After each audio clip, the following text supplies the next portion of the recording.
அன்பின் இனிய நண்பர்களுக்கு வணக்கம். இன்றைக்கு ராமாயணம் தொடர்புடைய ஒரு மரத்தை பற்றிய செய்தியை பார்க்கலாம். சீதையை மீட்கும் பொருட்டு உன் உதவி எனக்கு வேண்டும். வாலியிடமிருந்து உன்னை நான் காப்பாற்றுகிறேன் என்கிறான் ராமன் சுக்ரீவனிடத்தில்.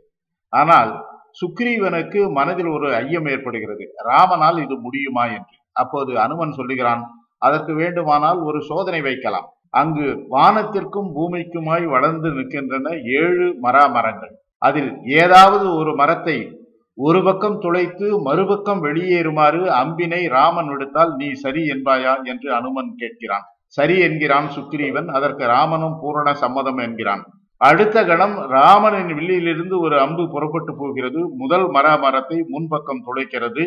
7 மரங்களையும் நொடியில் துளைத்து வெளியேறுகிறது ராமனின் அம்பு. இப்போது நான் உங்களை ஒரு சந்தேகம் கேட்கிறேன். மரம் என்றால் என்ன மரம்?